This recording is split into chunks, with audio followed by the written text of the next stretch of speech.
Good afternoon, everyone, or good morning, depending on where you're joining us from. I hope you all had an amazing Thanksgiving long weekend. We're excited to have you join us today, and welcome to InfoWay's October Virtual Partnership Panel.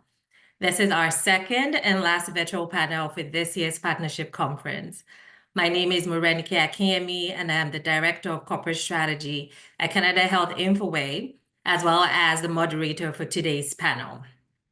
Today's webinar is an extension of InfoWay's annual partnership conference, which is taking place between November 18th to the 19th at the Westin Hotel in Ottawa.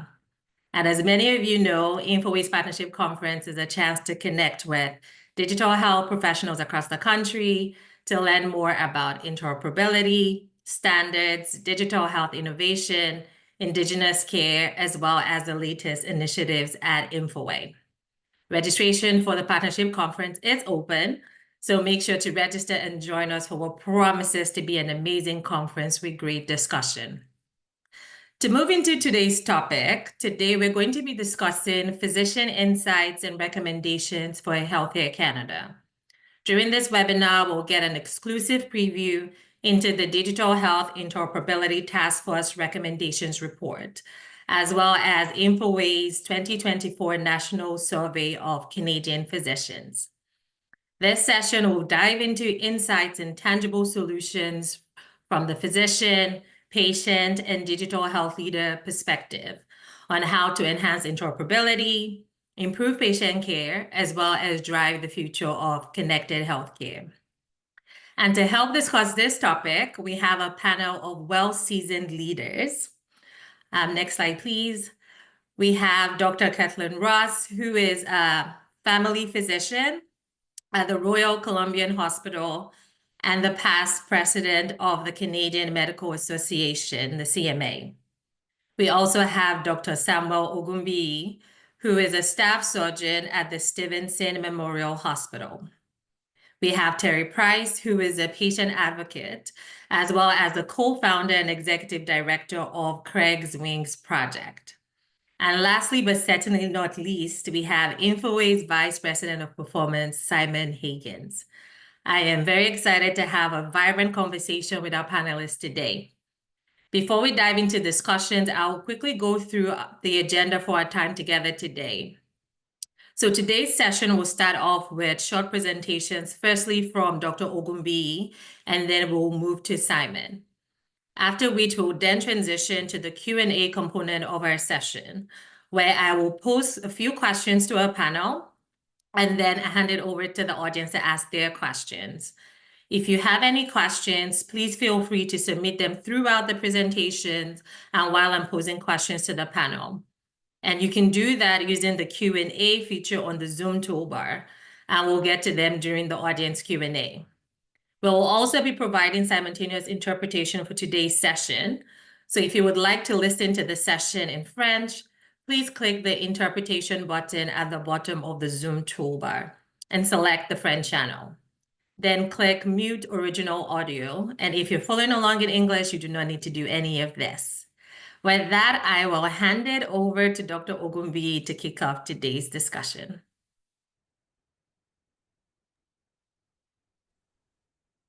Thank you, Morenike, and thank you for the opportunity to present a summary of the work of our task force on digital health interoperability, or connected healthcare, as we all like to refer to it. The first thing to mention is that this was a collaborative effort. It was spearheaded by Canada Health InfoWay and supported by the Canadian Medical Association, the College of Family Physicians of Canada, and also the Royal College of Physicians and Surgeons of Canada. Next slide, please. So this presentation will go through the goal of our task force, our preliminary findings, and also the recommendations that we've come up with.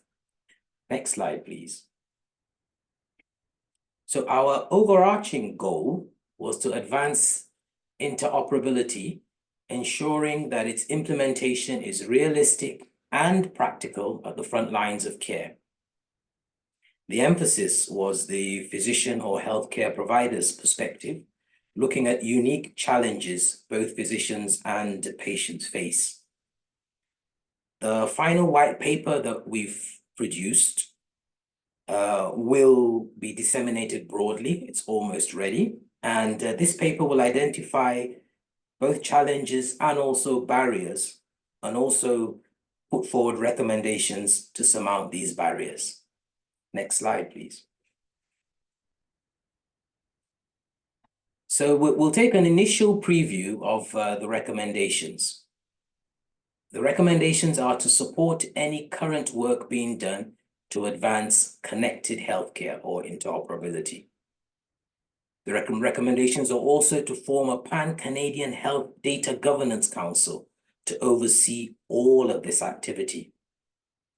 We aim to focus on clinical workflow challenges and also want to deploy and create technology to help implement connected care and innovation. Next slide, please. So this slide looks at current and ongoing national initiatives to advance interoperability. The most important of all of these is the Bill C-72 that prohibits data blocking and also lays the foundation for health data standards. The Canadian Institute of Health Information, CIHI, are also producing framework to guide data use and privacy policy. In addition to that, InfoWare have produced a Pan-Canadian roadmap for interoperability and are also currently trialing excellent software, the Project Halo, that can extract data from EMR systems in the community. Next slide, please. There are, however, challenges that still need to be addressed. The first is that national initiatives, as we all know, tend to move at a slow pace. The second is that privacy legislation, as we have it in its current form, is old and dated. We also need best practice guidelines like yesterday. And most importantly, next slide, please. There's a fundamental disconnect between how we as healthcare providers view data and the government's approach to data. This causes additional burden on how clinicians who are already struggling with burnout can manage. Next slide, please. One way to surmount this is to pour resources and funds into improving healthcare provider workflows. Another is to help clinicians apply technology in our day-to-day practice. This will only be worthwhile, though, if it is implemented across all the provinces and territories in Canada. Next slide, please. So I'll finish up by bringing us back to our recommendations, which also serve as the next steps. Recommendation 1, we need to support current ongoing national work into making connected care a reality. Recommendation 2, we need to create a collaborative health data governance council. This will implement initiatives. It will provide accountability. This must also include formalization of indigenous health data sovereignty. This council must involve wide stakeholder and public engagement. Recommendation 3, we need to address clinical workflow challenges with technology and innovation. Recommendation 4, we need to create best practice guidelines to support healthcare providers in the connected care or interoperability work environment. And finally, we need to invest in technology that encourages physician participation. And the final slide. Thank you for listening. Thank you, Dr. Ogunbi, for that great presentation. I can't wait for us to dive more into those topics during our Q&A. With that, I will hand it over to Simon for his presentation. Over to you, Simon. Thanks so much, and a real pleasure to be part of this panel. And I hope that our audience will find that the findings from this survey are really well aligned with the recommendations which were just shared. So the survey I'll be presenting some results from today is our 2024 National Survey of Canadian Physicians, done in partnership with the Canadian Medical Association. And this has been a really valuable partnership over the years, because what we know is that in developing the kinds of strategies and solutions and employees involvement, we need to have our ears to the needs of clinicians. And so this partnership allows us to understand those experiences, those desires, and along with the partnerships we have with the Canadian Nursing Association and the Pharmacists Association, give us a great window of insight to be able to help build strategies that will advance interoperability and advance digital health across the country. What I want to do is share with you just a few of the results which really speak to the kinds of findings that Dr. Ogunbi just described, and give you a bit of a flavor. Would note that the full set of results is available on our website, and at InfoWay Insights, you can dive in and slice and dice the full data set for different demographics and geographies that you might be interested in. But to give you a sense of the high-level findings, on the first slide, the big takeaway for us in terms of the overall digital health picture is that we now have a largely digital health system. The vast majority of physicians, and the same would be for nurses and pharmacists as well, do practice in an environment with electronic records. And this represents a massive change over the last 2 decades, as you can see from this graph, going from a position, at the time of the internet bubble, almost no physicians using electronic records, and we've seen a significant creep up over time. So a fantastic foundation for us to be able to do things in the digital health space, and there's a but, as the next couple of slides show, lots that we need to do to make that a reality for physicians and for patients in this country. Because on the next slide, what we see is that many of the features and functions that we hoped would, and maybe we can move to that next slide, many of those features and functions that we would hope would have followed electronic record keeping have been slow to catch up. So we are now seeing a majority of physicians reporting that they will order lab or diagnostic tests electronically. Really encouraging to see that electronic decision support is starting to be a part of the reality of practice for the majority of physicians. But many of those other kinds of functions that we all hoped would be part of electronic record keeping have not matured in the environment. And this is especially true if we look on the next slide at tools that involve connectivity. When we talk to physicians about tools that they can use to communicate, share patient information with other clinicians, we see that for the majority of clinicians, they are not able to use these tools. So things like electronic referrals, sharing of patient summaries, are all below 50% of physicians reporting that they use this. And more troubling is that when we look on the right side, those numbers reflect the last survey in 2021. So we're not seeing significant jumps over time. And it really has been a decade of these numbers being relatively stagnant. So we've got a health system that has moved to largely being digital, but is still not sufficiently connected. We see on this slide, the only area that we are seeing significant growth is around electronic prescribing and communication with pharmacy. And of course, that comes on the back of significant investment and effort around Prescribe It and moving forward electronic prescribing. But many of the other forms of clinical communication have been stagnant.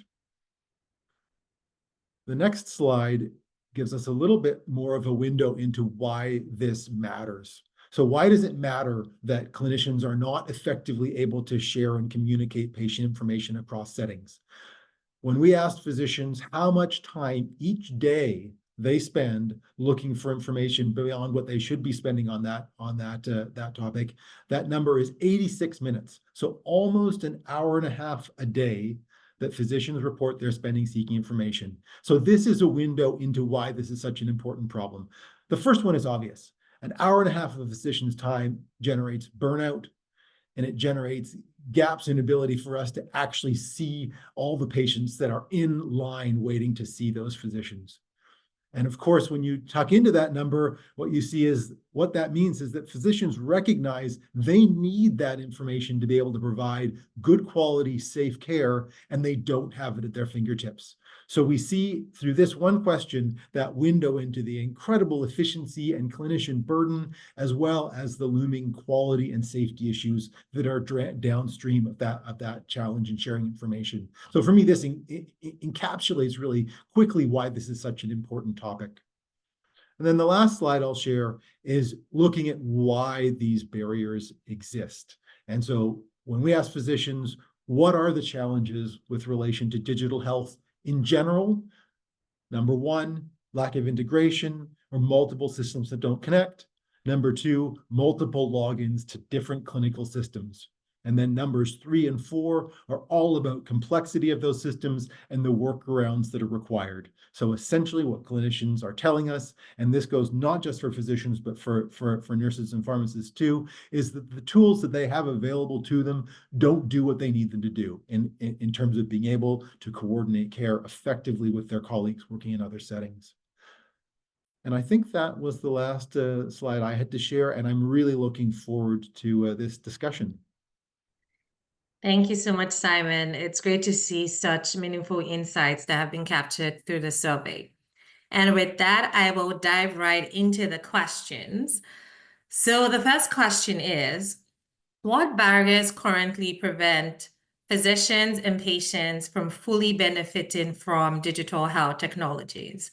And how might a more connected and interoperable health system help to address these challenges? And for this, I will start with Dr. Ross. Thank you very much.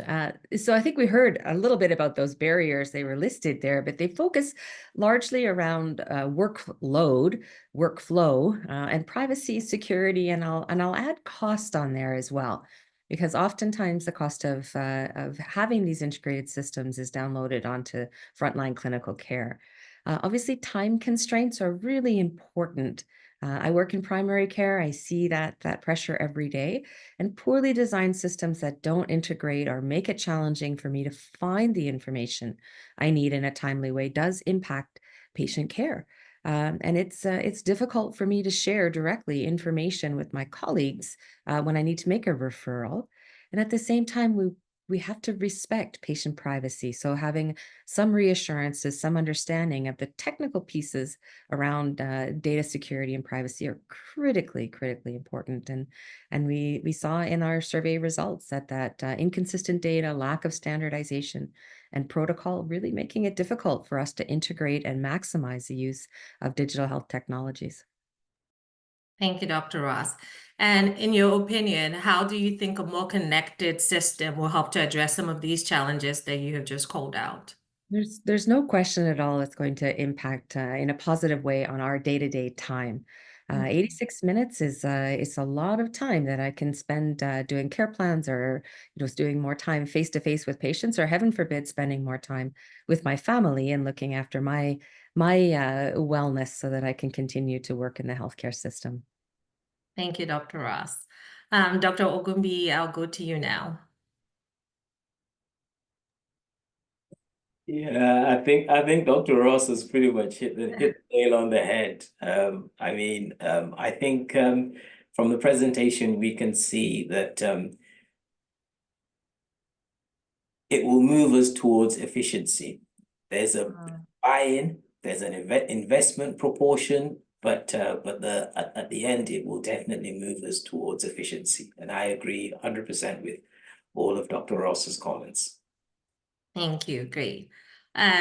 Terry, over to you for the patient perspective in terms of what is stopping us from benefiting and what can we do to change things?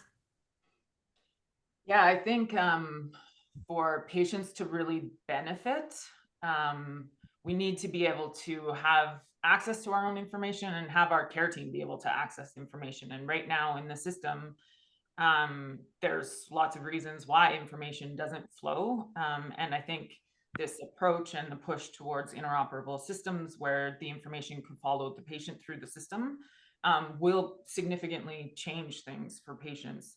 And I think because right now we rely heavily, like the access to information is definitely improving from the patient perspective, but we rely on the health system to make the decisions to enable access to that information in the system.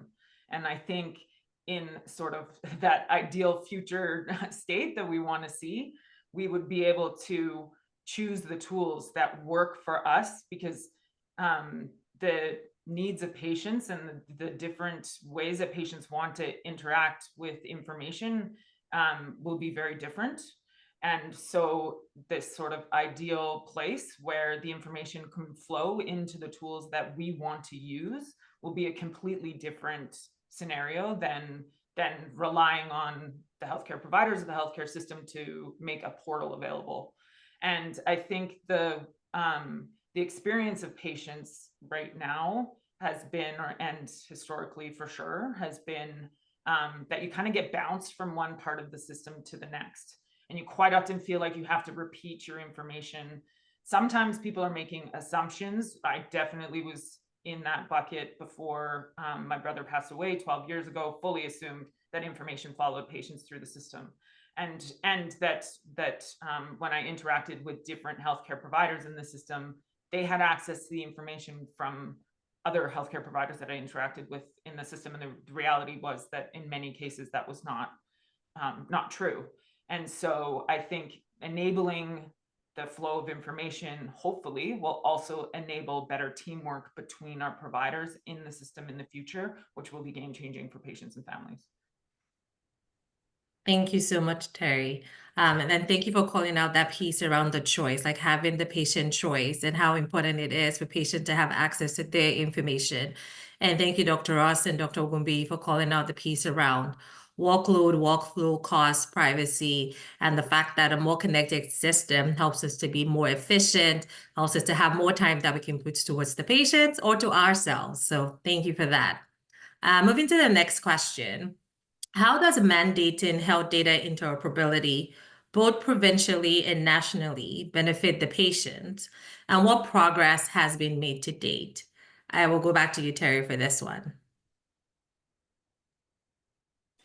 Yeah, I think that if we tend to frame a lot of the discussion around enabling teamwork.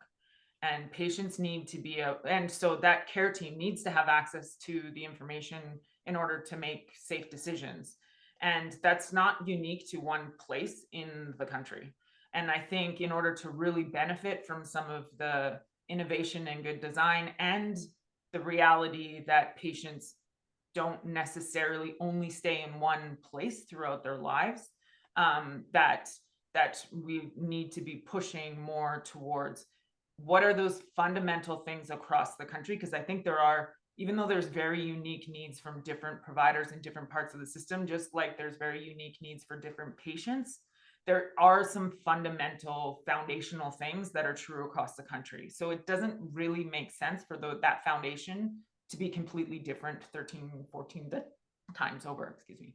And so if we can have that conversation, that's a strong foundation, and enabling the innovation and unique design and meeting the needs on top of that, I think that is a lot more efficient and ideal place to build the sort of innovative ecosystem that I would love to see in the future, because it will benefit both the providers and the workforce in healthcare, as well as patients and families.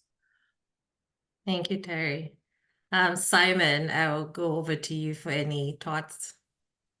Absolutely, yeah. And just to build on what Terry said, I think we know that this is not a new problem. So we've been surveying clinicians for a very long time. The barriers are the same barriers they were a decade ago, and this has been a challenge for a long time. And in my view, the pandemic actually changed and provided new life to this really important topic, because so many of the workarounds and the various ways that clinicians have patched together the system for so long kind of fell apart during the pandemic. And there was a recognition that, hey, these underlying systems just aren't working. So we now have a bit of a renewed focus on this topic, and topic at leadership levels that I've never seen. So we've got an exciting moment here to sort of capture some momentum. We also have some great leadership across the country. I look at the faces on this call of folks who've been involved in this leadership for a long time. And we have a roadmap, an interoperability roadmap endorsed by the Conference of Deputy Ministers that really points to how can we all do this together. Because to Terry's point, we've always kind of tackled this at a clinic level or sometimes at a provincial level. But when it comes to having systems communicate with each other, much more effective for us to have a national strategy that allows us to try and align on standards and give us a starting point to move forward. So I'm really hopeful that we now have the momentum we need and we have the plan we need to be able to move this forward. Thank you, Simon. Thank you, Terry. And thank you for referencing the roadmap and how that is trying to bring everyone together to have a vision as to where we're moving forward. And as Terry said, it is very critical in order to be able to make safe decisions. This is not, it is critical to our healthcare system to make this a reality. Moving to the next question. How can we empower clinicians, patients, and other key stakeholders to prioritize interoperability initiatives? And what tools and resources can we use to engage clinicians and support patients in advancing connected care? Dr. Ogumbi, I will start with you for this one. Thank you very much. Great, excellent discussion, wonderful insights from everybody, much appreciated. So I think I'll put my answer into three buckets. The first I would say is knowledge. So I think healthcare providers, physicians, nurse practitioners, we all need to be well informed about what interoperability is. Why do we need interoperability? What are the benefits of interoperability? What are the gains? What do we need to do and change to achieve interoperability? I think we have to start with knowledge. Everybody needs to know, and that will take time, but investing in that will help the move the process forward. The second, I think, is we can get resources to assist in that, be it in the form of learning modules. Not everybody has the time to attend meetings like this, so we can have learning modules created that people can look at in their own time. One incentive to that may be to tie it into maintenance of certification. So at the Royal College, we do that very well. You know, we have excellent MOC facilities and avenues, and then physicians can get something for learning more about interoperability and education around connected care. The third, and definitely not the least, is funding, and it's important to view funding as support change or change management support. You know, we need to provide funding to help healthcare providers improve and upgrade their workflow, and also to be able to manage the change that is needed, you know, the learning that is needed, whether it's in office administration, whether it's in personal individual ways that we do things, but to embrace the change and also to be supported for the change. I think I'll stop there and open up to others. Great, thank you. Dr. Ross, do you have any input on that? Absolutely. And I agree with absolutely everything that's been said to date. To really empower clinicians and other key stakeholders, this is going to take a culture change.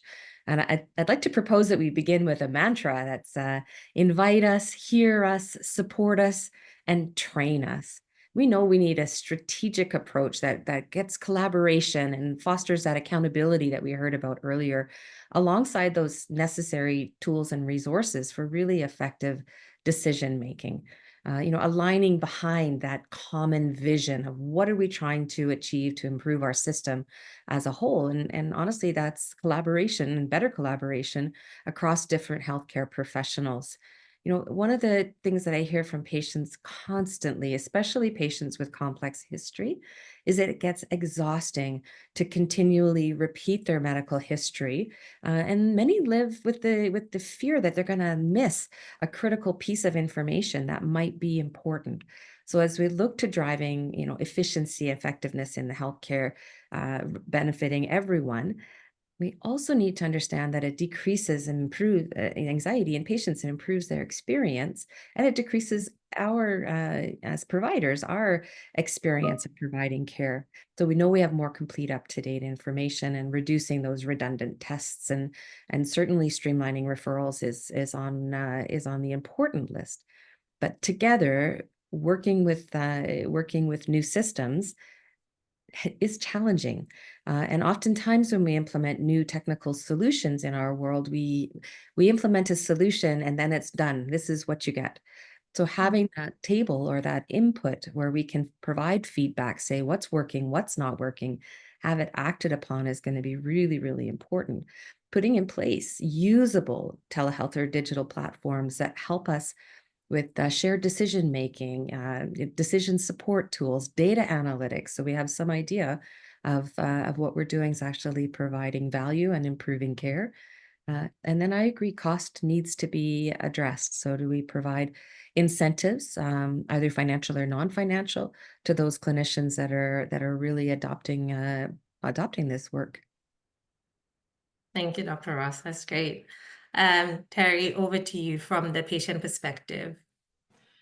Yeah, and I think what I would just really reinforce some of the messages that both Dr. Ross and Dr. Ogunbi just shared as well, and like around the knowledge, the emphasis on need for knowledge. I think it kind of goes back to my comment around patients making a lot of assumptions. If we don't really understand the current reality, then it's we may have a lack of support for the kind of change that we need to see, that'll actually make it possible for some of the things that are hopefully in that common shared vision for the healthcare system.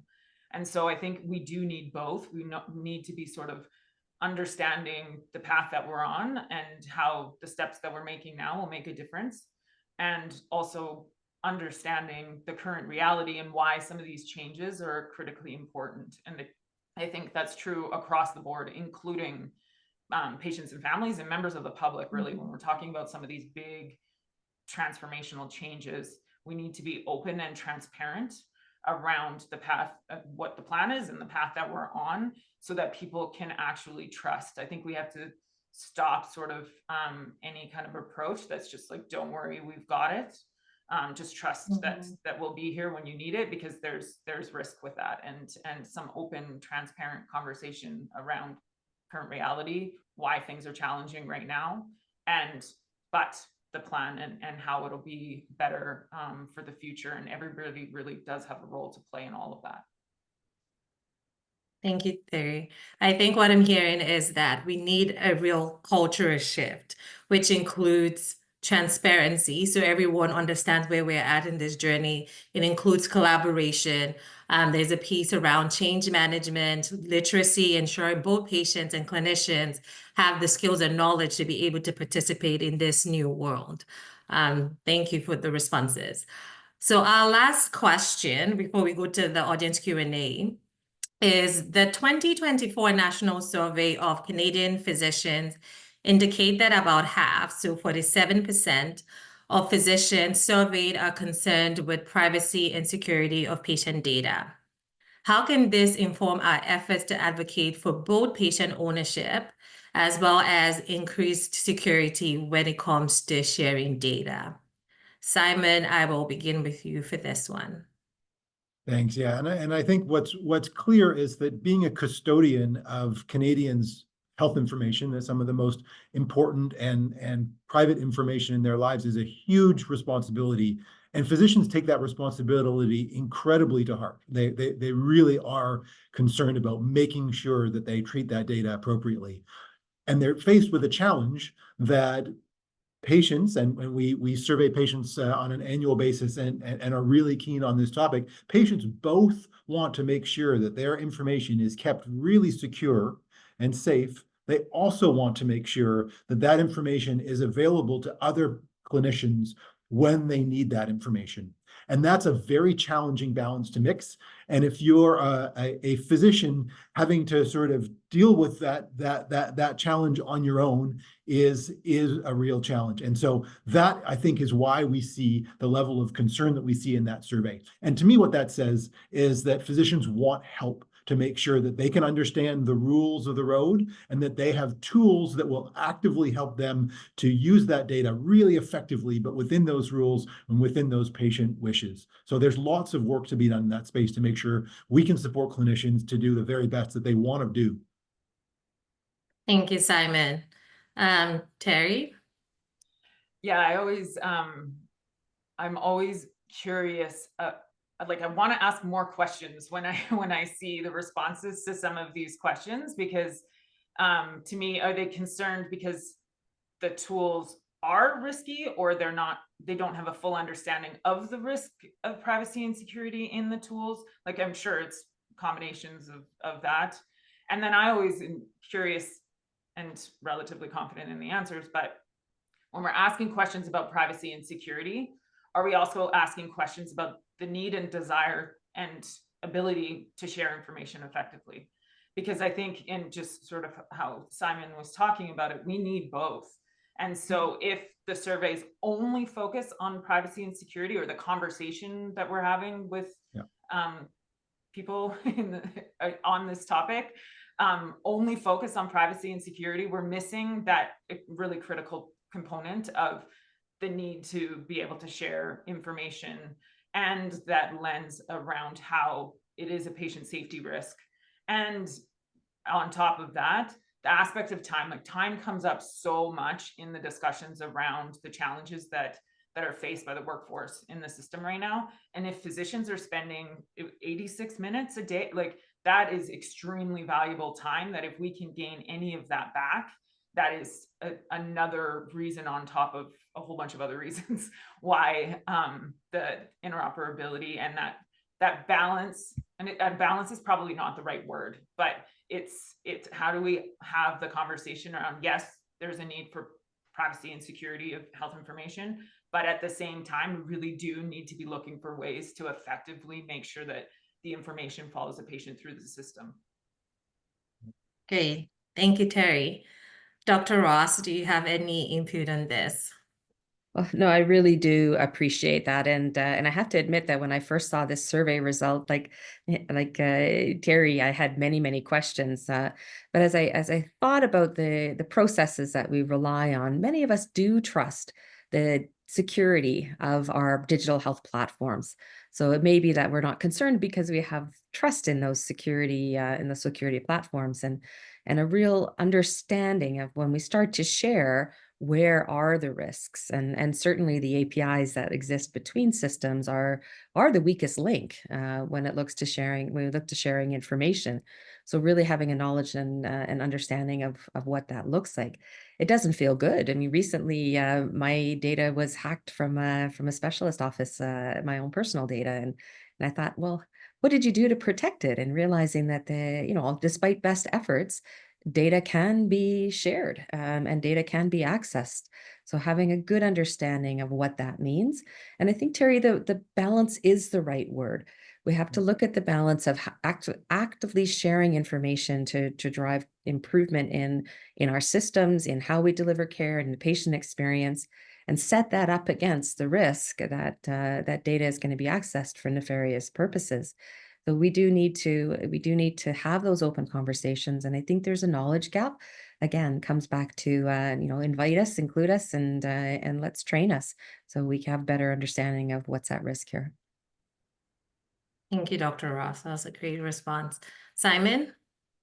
Yeah, I just wanted to build on a couple of things. One is to reassure all of you that there is a boatload of survey data, both from the perspective of Canadians and also of clinicians, around different aspects of privacy and security. And so to understand that balance, we do have to really dive deep into some of those topics. So, and that's probably another couple of panels of discussion.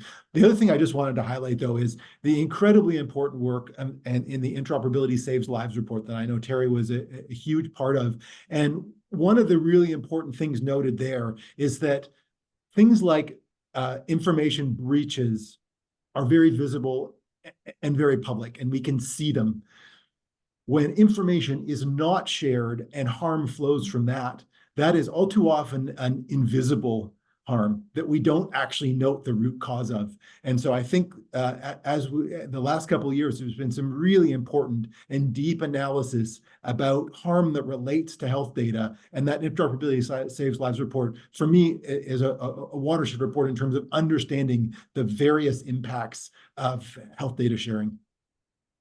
Thank you, Simon. Dr. Ogunbi. Yeah, thank you. I think it's important to realize that everything in healthcare comes with a risk versus benefit. And I really enjoyed Simon's presentation looking at our adoption of EMR. So some of us, you know, when we trained, we were training and working with paper, and we've seen the transition into EMR and the tremendous increase in capability that has brought. That has come with a risk of patient data breach, and our various EMR vendors invest a massive amount of money in protection and keeping data safe, but breaches still do happen.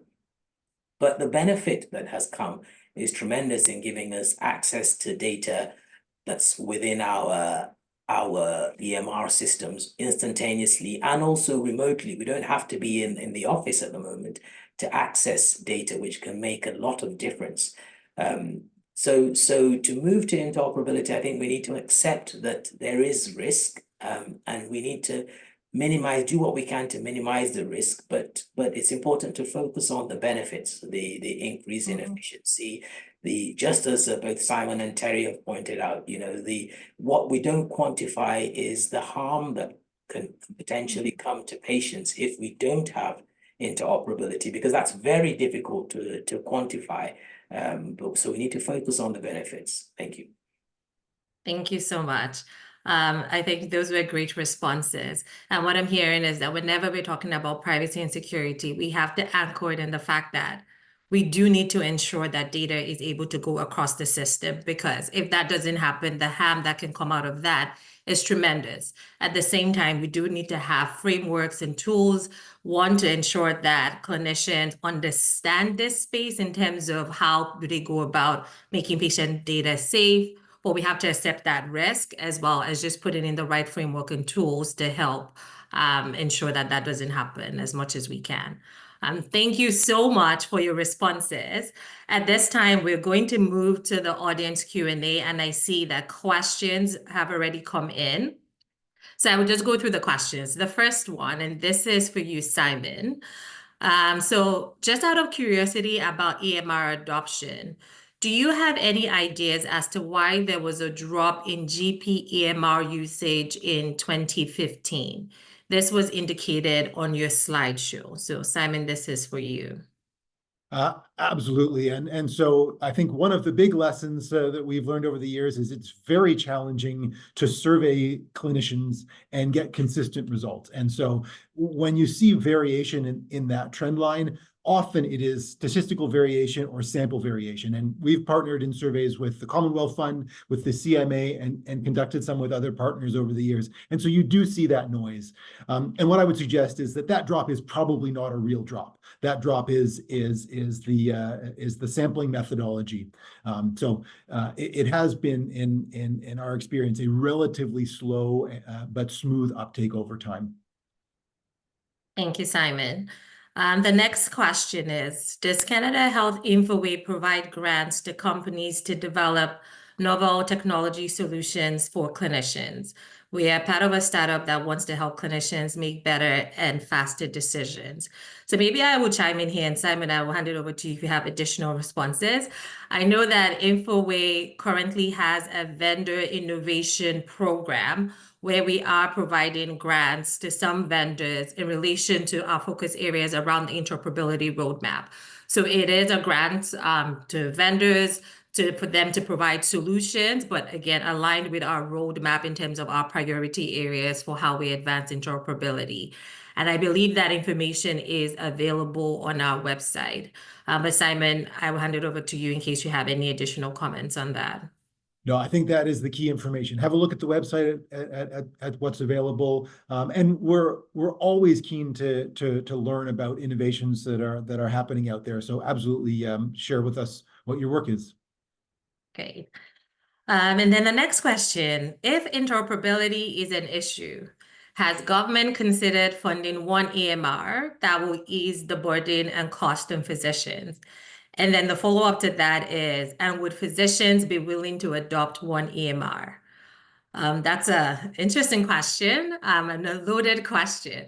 Who wants to start us off with this one? I'm happy to start there because I come from British Columbia, where we had this discussion more than a decade ago. Which EMR should we fund and support, and how do we look to implement those? What we learned is that it's a little like getting physicians to agree on which the best brand of car. There are different things that we use in our workflow and different processes, thought processes that we go through that fit better with one particular electronic record than another. Cost is definitely an issue, and that's been discussed as far as subsidies go. And the burden on physicians is really more about how do we access other systems that may contain information. So rather than forcing down one particular workflow onto all physicians when our workflows are so disparate, I think it would make more sense to actually improve the connectivity between those through standards. And I do anticipate, and we haven't touched on that at all, but I do anticipate that the rise of artificial intelligence in our electronic records is going to assist us in some of that standardization of data and tracking information. Thank you, Dr. Ross. Dr. Ogunbi. I think that's an excellent question that was asked. Very interesting. So I think the first thing to say is that when it comes to innovation, I think it's important to build on what we already have. So I think, first of all, we've gone way too far to go back to one EMR system. And I totally take on board all Dr. Ross's comments of initially discussing whether to fund one. I think at the moment we have a handful of phenomenal, excellent EMR providers, and physicians are using different kinds. So we can't reverse and kind of go retrograde back, because that will set everybody back. What we want to do is to move forward in an excellent manner. And I think to favor one over the other at this point would actually end up moving us back. I think what we should look at is funding innovations, exactly what Dr. Ross alluded to, that would augment, hasten, or move us forward in terms of implementing interoperability. I think that will be the way forward in my opinion. Thank you. Terry or Simon, did you want to chime in? Sure. I mean, it's a conversation that we actually have a lot because I spend lots of time sharing a film that is a dramatization of my brother's journey through the healthcare system. It's very obvious in the film that information didn't flow or follow Greg through the system, and decisions were being made without the full picture. And so people are quite often pretty quick to do what is sort of suggested in the question, is to force everybody onto a single EMR. And I think we've sort of seen that in some ways in Alberta with the massive Connect Care project, which has put pretty much all of the hospitals onto the same system. But even at the beginning of those discussions, it's challenging because the needs are different across the healthcare system. So forcing thinking that you can come up with a solution that's going to work for everybody probably lowers the bar of actually being able to meet the needs of anybody. And so we really would tend to emphasize the approach around having sort of that. It's almost like infrastructure in the system that enables, in its standards and legislation and the rules around the sort of infrastructure in the system that is foundational for that. Then we can build innovation on top of that will potentially open up a whole bunch of better design that actually meets the unique needs of anybody interacting with that information in the system, instead of trying to force everybody to Mhm. think that we can design something that will meet the needs of everybody, when needs across the board for physicians in different practices and patients and families, the needs are very different. And I think there is an opportunity to open the door for better design that will actually be better than the experience has been in the past. Thank you, Terry. Thank you all for your responses. Going to the next question. Struggle in Canada is working across 14 different jurisdictions over the long term. What opportunities are there to work collaboratively over the long term to implement connected care and the interoperability roadmap? With changes in leadership and distance from the pandemic crisis, the momentum will inevitably wear off if we do not build stickiness into the way we work together and hold each other accountable to reaching the finish line. That's a great question. Simon, maybe I'll start with you for this one. Absolutely. Yeah. So I'm really excited and optimistic about where we are today as it relates to this question, because we have a roadmap that's endorsed by the Conference of Deputy Ministers, who are all agreeing that this is a critical topic that needs to be addressed. We've got governance tables that bring together leadership across the provinces and territories. And there is broad consensus at those leadership tables that we need to apply common standards, that we need to align on patient summary standards, referral standards that will allow us to ensure that vendors are building things with consistent standards embedded. And we've got ways over the coming realistically decade to monitor progress in terms of agreement on those standards, deployment of those standards across each province and territory. So we've got the raw ingredients today that we didn't have 2 years ago to be able to advance this. Now, this is when the hard work starts. So now we have to actually put those muscles into action, churn through, get that work done, get those deployments happening. But for me, we've got a foundation that we didn't have before of agreement and of mechanisms to collaborate and try and advance this. Thank you, Simon. Dr. Ross? Thank you. I absolutely agree with that. And there was a huge momentous step in this area with the introduction of Bill C-72. And those key aspects of that bill were actually preventing the data blocking that often interferes with our access, patient access to their own information, improving provider access and care coordination. And if we look across those common principles that we heard about earlier in the Pan-Canadian Health Data Charter, it's person-centric, ethical approaches to health data sharing, public engagement and knowledge translation, equity, Indigenous data sovereignty, and really balancing that on the secondary uses of data that we need to collect, share, and drive public health initiatives. This is all to support Canadians in their preparedness and understanding of what interoperability would look like, so they're more prepared to take the risk that we heard a little bit about earlier.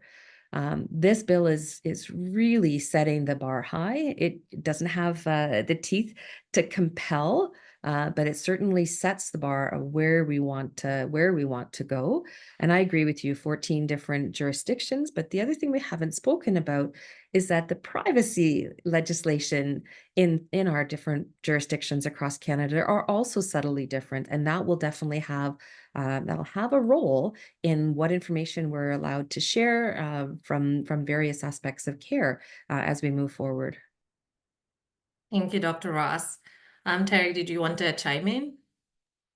I think it's mostly just reinforcing the comments that are already made. I think we need to build a strong foundation across the country. I think there are differences between the provinces for a number of different reasons, but some of that foundation can be consistent across the country, and we need to have that commitment. And I think maybe it's also partially acknowledging how dysfunctional some of the cycles are, and if there's constant change in leadership, like what are the things that we're committing to over time that is solid and not going to, the change in leadership may impact some of the approach or something, but there's that solid foundation that doesn't constantly shift back and forth every 4 years or whatever kind of changes that can potentially, and I think we do not have to acknowledge that as being a challenge and commit to some of the things that need to sustain beyond any kind of cycles. Great, thank you, Terry. Dr. Ogubi, I'll go to you quickly just because I think that Digital Health Task Force recommendations report talks a bit about some of this. So did you want to chime in or add any few points before we go to the next question? And I think it's a fantastic question. I think it's also important to realize that, which struck me when I was on the task force, is that all the different provinces and territories, we're all at different places in this journey towards interoperability. And yes, it can be an issue, a hindrance, but it can also be a strength. And one of the things we discussed, particularly when we're putting the recommendations together, was the importance of sharing knowledge. And if we all share our knowledge, then actually we all benefit from each other because systems are very varied. I mean, there are some provinces that almost pretty much have what we discussed earlier, almost a single EMR or single portal, you know, and there are advantages to that. And then if you come to the province where I work in Ontario with so many different providers and a variety of portals. So if we all share our knowledge, you know, and then we can all learn from each other, and then from diversity, we actually harness our strengths. And I think it's also important to bear that in mind. Thank you. I will take one last question, which is, have any other regions in the world solved this? And if so, what did they do? If they have already adopted standards, could we use those? Who wants to answer this? I think I will take only one response. Simon, I see you're off. Okay. Yeah, I can just jump in quickly and say that the short answer is no, nobody's solved this. So when we look internationally, there are some countries that are a little bit further ahead, some are a little bit further behind, but this is a global problem.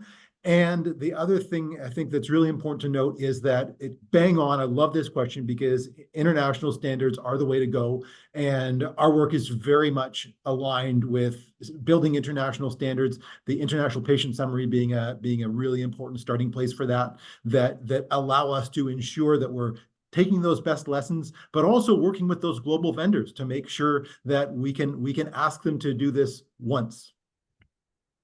Thank you, Simon. I would like to just take the time to say thank you so much to all of our panelists for such a vibrant and productive discussion and for sharing your thoughts on how the different parts of the system and the stakeholders can come together to advance the future of connected care. Also, thank you to our audience for participating in today's conversation. Thank you for all the questions. We're sorry we're not able to get to every single one of them. But thank you for continuing to engage in these important discussions. As previously mentioned at the start of the call, registration is open for InfoWays Partnership Conference, and this year's theme is Pathways to Progress, Advancing Connected Care in Canada. You can register today by scanning the QR code on the screen or clicking on the link that will be provided in the chat. We really do hope to see you at the conference and to continue this very important conversation. Again, thank you to the panelists and thank you to everyone. I hope you have a lovely rest of the day. Take care, everyone.